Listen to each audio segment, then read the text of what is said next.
मणिपुरी वारी पांबी चेनेना ताबीरिबो पुम्नमुक्पु तराम नोक्सरी ngasi amuk mayamgi ngaihak pothananagidamakta anauba wari macha ama poduna laksari wari macha se muk taminarasi wari macha sigi maming potlum aibi sanatombi taminarasi wari macha potlum macha aikoibu thaknanaba honabada nongmatasu chafam phana chaba phangjakhidrabi lairabi imado इनाव अहुम्बु Pongal मपुंग फाद्रिबा अइंगोंदा सिनरमलगा दुनिया थादोखरे इमान चलमदाइदा चादबना अकीबा फंगलबा मिलुदो पिरांग इहौनना हाइरमी Imangi हकीम ननाउसिंग असिबु लुना तौबियुको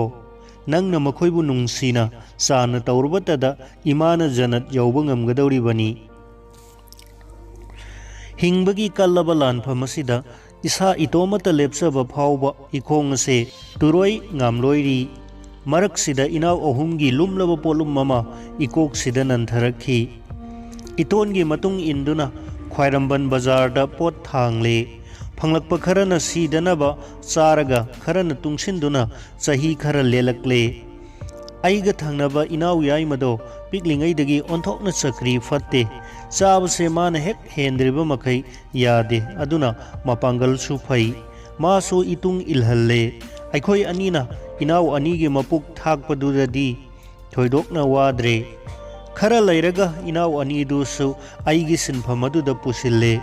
इचिल इनाव अखोई मरीगी खुदना लुमलब पोलुम कया थांगदुना खोंफम चेतना हिंबगी लानफम मायोकनरे ngasi जुमा नुमितनी अयुक ngaihak pot thangluraga nganna yumda hanjinge khanduna aphangba thabak silhau thiudre lumkhraba chengbora ama basta hapkatlubagi pirakpa paisa do lupa ani hangadabani porkhauda senjoi khara yauribado yenglubada lupa ani sugadaba siki ama watlamle tada siki ama diwatle silausen biro अखोइना मखाय अमा सिकी अमा येंबियो हाइबदी यादबा नखोइदा हेंजिल हौबना वाटले लैत्रे हेक्ता महाइबा यारोय सुनब पिराउ Cheng मपु ताददुना ममित मनागा संतोकप मखै nganglakpaduda आइसु साउनिंगदुना ngaihak ningai sangdanariङै कदोमदिगिनो खंहौदे थाइनगी मरुप मंगलेमदो सट फाउजिलाई हाय हकीम नत्रो खोंजेल लुतंग ताबदा हौजिकता सिकी अमा वाटपगी नंगखिबा इकाइबदो काउथोकखि अतोप्पा सिकी चटपी अमा मित्ता फन चोंथोरखि नुमित्तो इमाना चाक थोंखिदे ममांगी नुमिदांगदुसु अखोई इमाना पाल खरा फुलगा पिजखि स्कूल चटनबा सेम सारिङैदा इमा संगलक्तुना हाइरै हकीम ngasiदी स्कूल चलुरनु नुमिदांगसु चाक चाद्रे होरेल स्कूलदा वागनी ननाउ सिंसे येंगलमु नेने खोइदे चलगा पैसारा चेंगला खरा लौरुगे ओजाना स्कूल कादबगी फूब चैफूदो फंगनी कीबदगी इमाना हाइबा इंदना स्कूल काखी कालेनगी याकलब नुंसागी मैसाने चाक लांबगी वाबने स्कूल यौबदा इसासे हुमांग अनपी कांखी स्कूलगी पुखरीदगी अरुबा इसिंगदो खुजोक मरी मंगा दंग थक्सिलगा क्लास ता संगले हाप थाबदा इमानबसिंगना चोंग फंदुना सानबदो यावरुद्रे इथनतना चिकना उखादा फमदुना चाकलांब खांगलमी मंगलेमना इबोक पोरफम फंबीदगी लैरुबा खंग्राना योंबा चना कांगहौ पाइदुना लाकपदो लापटकना आइना उरे चानिंगबना तिन जोटखि मंगलेमगी मनाक्ता चंगसिलगा आइना इकाइना हाइरुई मंगलेम नंगी चना कांगहौदो आइसु खरु सागे हयेंग आइगी लैरगा अमुक चामिनसी होय साव यामनदी चानुको मंगलेमदगी चना कांगहौदो चारगा स्कूलगी पुखरीदगी इसिंग पेना अमुक थक्सिल्ले कयादी हाउख्रे हक्चांगसी इतेक हेक्ते खल्ली नुंगतीगी खोंबाल लुपानदा सानजबा पाम्बा इनाउसिंग अदो आइना स्कूल हलकपदा फमुंगदा मबुक पाइरगा लोंगना तादुना लैरम्मी इमा लैरमदे नुमिदांगी चरा थीबा चलमगनी चाखुमदा येंगलुद्रबसु खांगले अखोइगी चाक थोंद्रे लांबना उइसिनबा ngamdraba इनाव अहुमगी ममितसिंगदो आइंगोंदा येंगलाई नहा तोंबना हौदुरई इसौ इमाना नंगी खोंद्रुम चंपुत थंबनी आई खरा सागे आइसु चानी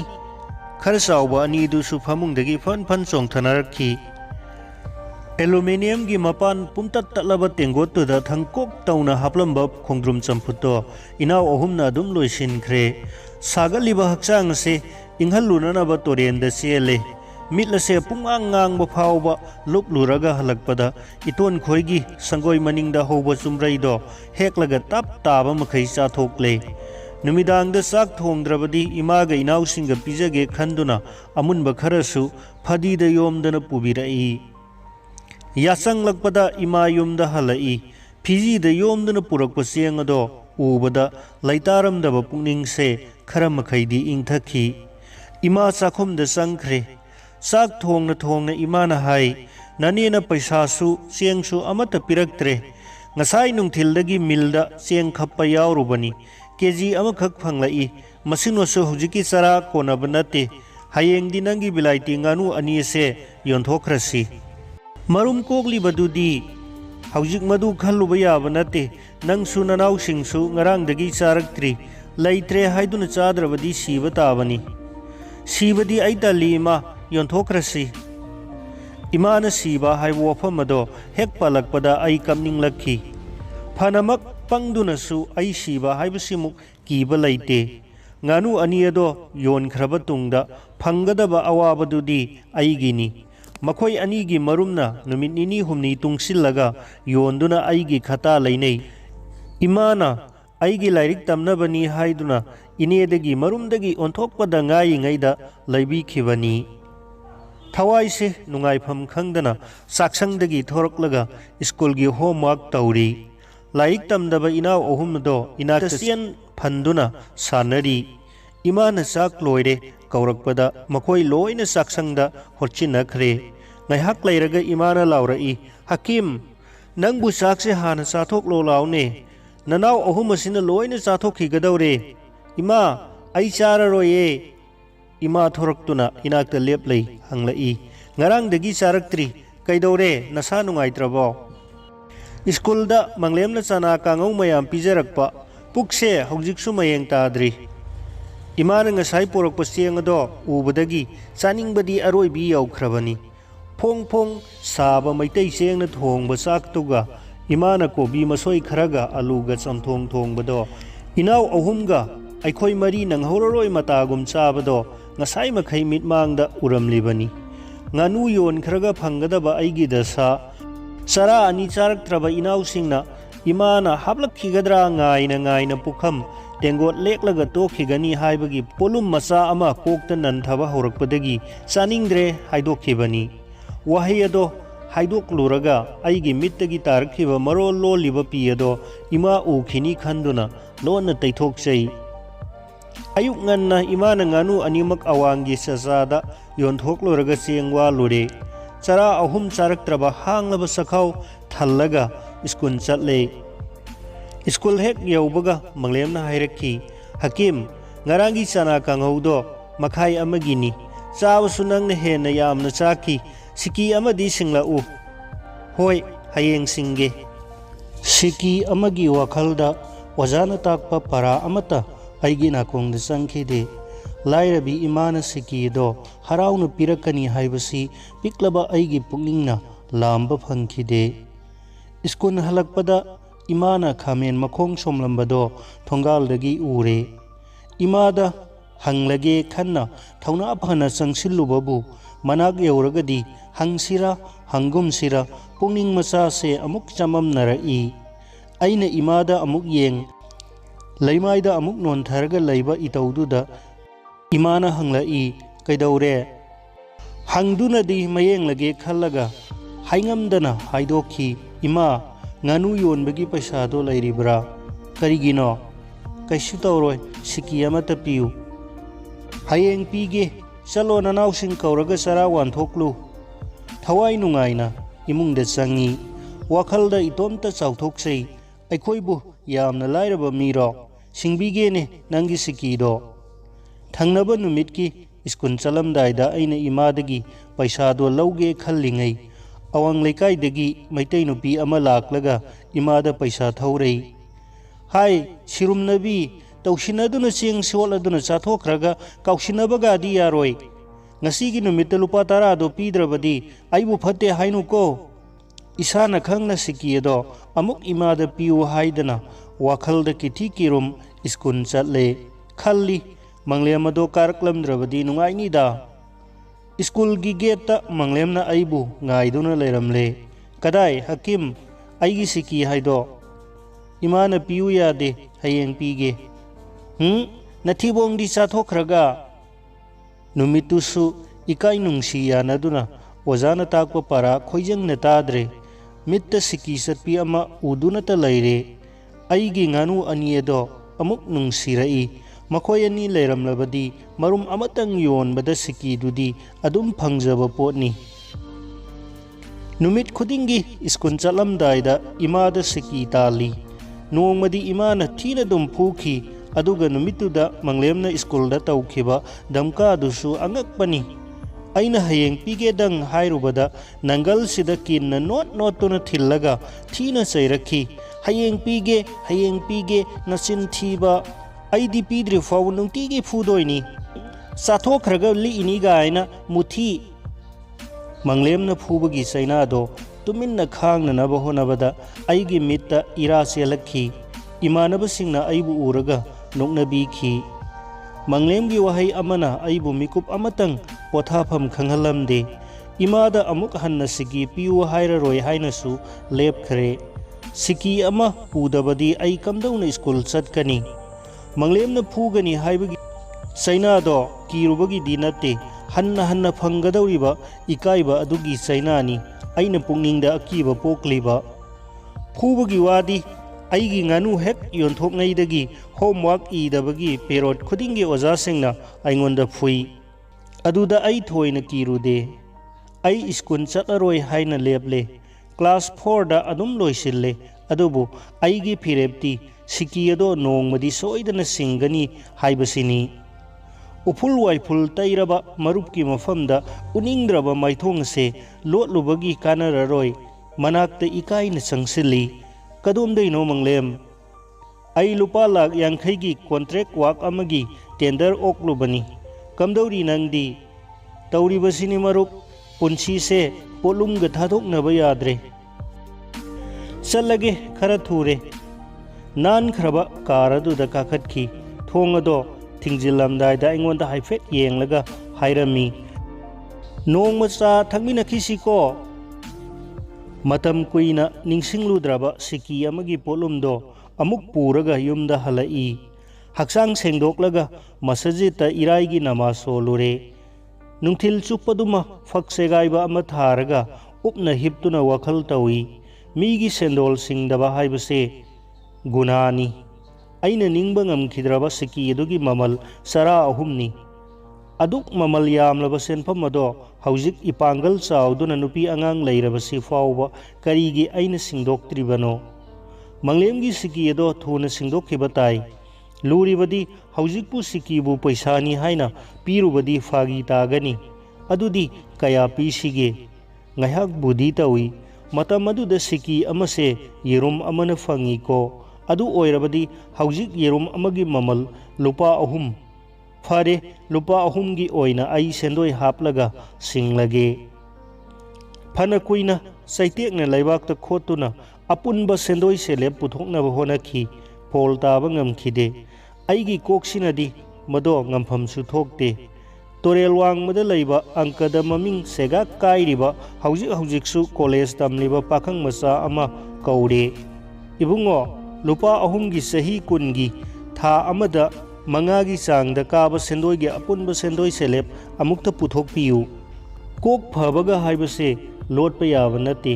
अइना पुंग कया मफम मरांग खंगदबा मखै लैबाकता नैसिन खोटपदा फोल ताबा ngamद्रबदो माना मिकुप अमदा होतोकलगा हाइरई लुपा 39 तारे इचौ इस यामख्रेदा सोइद्रेको आइगी सिंगनबदो कोकनबा माना मसा खाइना तागलाई लुपा अहुमगी था अमगी संदोय पैसा 15 सही अमगी संदोय लुपा अमगा पैसा 40 सही कुनगी संदोय लुपा 53 सेलेब लुपा अहुम मदुगदी पुन्न लुपा 38 सुम सिंदोहौदबदगी यामसिनख्रिबनीने था असीम हेक लानखिबदा अमुकसु हेनगदौरिबनी था लोइद्रिङैदा सिंदोक्तबा यादे नोमगी लुपा अमा अनि तुंगसिनबदा हेंदोकनदी कोनै इने याइंबीदगी लुपा अमा थादरगा क्वा मतब अहाउबा अमा उमलगा पोत थांगबदो अवाबा काउबनी अदुबु तोकले नुंगतीगी लुपा अमा अनि नि तुंगसिनबदा लुपा 38 सूरे अइना पोत थांगबदा सेटनबा सही निपाल सूरबा सेकेंड हैंड खोंग्राउदुगी मनुंग थांगबा खाउदा पैसादो सेक्शनना हापलगा मोतक तौबा फी अमा लेंबांदा यालगा थबक चलगे थोरकपदा इनाउ अतोंबगी कादा पाखंग मसा खरा जू जू तौनरिबदो तारक्तुना अइना रहेना कौथोक्तुना हंगी कना कनानो लांगिबसिना नहा तोंबी नुपी चेलाए कुइना पुरकलबा पोलुम अमा थाख्रगनी हाइबगी आशा तौरुबता ngairiङै चाउख्रबा अनौबा पोलुम अमना अमुक थंगनना नंथरकपदगी अइना फिंगटना मंगोंदा ओनसिनदुना लाउखी नंगना चेलहली ओइरिनीने नंगना चेलहली नत्रो अइ खंगदेको अइ करिमता खंगदे नंगना थोकपा तौ अइ चले पेंदबगी साउनिंगमंदुना ngaihaktang ताइनफम खंगदना सिंदा पंगांग ngangthokkhibani थामोइददी खल्लरोय याबा नते पुनसीदा पुदुनता लाक्लबा पोलुमसिंग अदो ngasidi पोलुम ओइना खलक्त्रे चिंजाउ मपै ओइना कोकता नंथरकपगुम खलक्खी ngana yumda hanjin khrage khanduna cheng kg ahumdang waluraga thorakpada laptakna manglemdo magi angangba kardu dagi kumtharakpa ure mamangda ahumlak mabu ukhibado mana ukhidanaba ai lotkhibani numitudi kanabusu aina ikaiba leitana manakta sangsilaga kaurui marup manglem hai hakim lao sathausi thaklaroi haibaga yakhide मोटलबा आइगे हक्चांग फिरोल कनिमता हंगोइबा लेतना लेंगोलदुना आइबु नानख्रब होटेल अमदा पुसिले आई कपनिंगलखी चा थकलिङैदा अइना मतांग चारे खंदुना वारी हौदोक्लुई मरुप मंगलेम आई मरुप की सिकी अमा तोलीने अदुगी ओइरिनीने नंगना स्कूल तोखिबदो आई खुमखिदे चादो तपना अमुक चिंगी मंगलेमना मखा तारई अइना ज्ञान तारकपदा नंगना लाइक तंबा तोखिबगी मरम खंगलखी करिसु लैतबा सिकी अदुना मरम ओइरगा ममल यामलबा पुंसी अमा अइना मांगहनख्रे खल्लुबदा अइ निंगमखिदे मदो पापनी नंगबु अमुक्तंग थेंगनरगा ngakpiyo हाइजेगे खनखी ngasiदगी अइबु ngakpiro को मरुप करिनो मरुप वहाइनो ओनरे ngakpiyo हाइगदबदी अइनी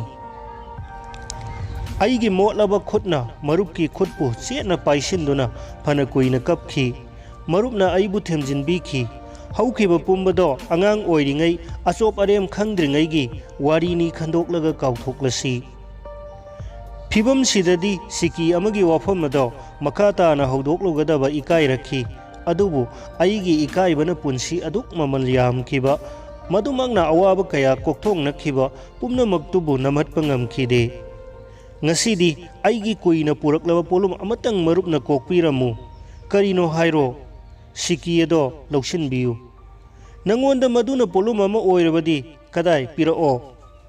aina seksinna thamliba paisa do lauthokutuna mangonda sinare mana aingonda ngakna yengladuna hairai aidi siki amatani piu haikhiba adugi amba paisa de ai laubu ngamloi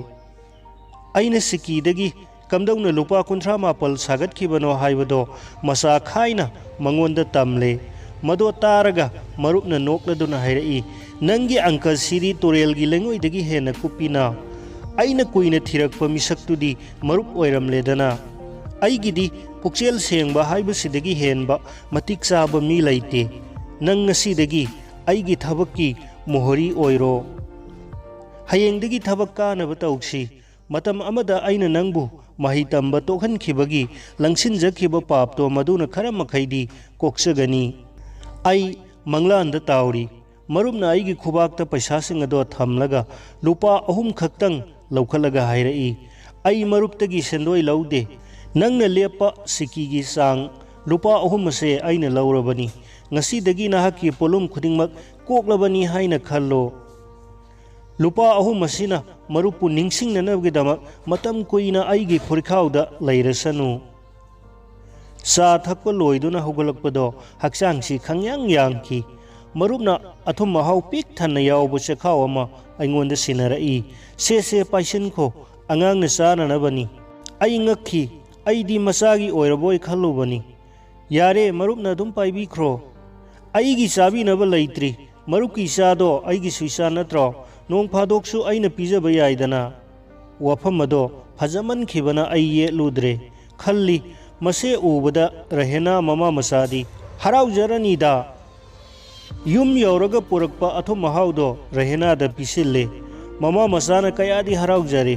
असुक नुंगाइबा नुमितसिदबु वाइ हाइदुना पोथादुना लैथोकद्रा सेंगना इरुजथोक्लगा इचा पोरगा लैकाइदा मतम लेलुगे अयुक्की थौदोक खंगिंग निंगसिंगलाई तबलपना रहेनादा हंगी कमदौख्रे अमा पुसिलए हाइदुना इतोन खोई चचा खोई चलुबनी नंग लाक्लगा खननी हाइबनी मते इबुंगो अनिदुदी मखोल तादेना लैतब्रो मनाव नुपी लाक्पदुदे इकाइदुना लोटख्रब जाला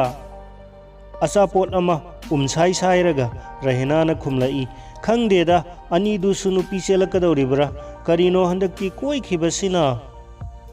इसादा नंथरकदब पोलुम खुदिंगमक लोइना मायोक याबा ngamlagadabagum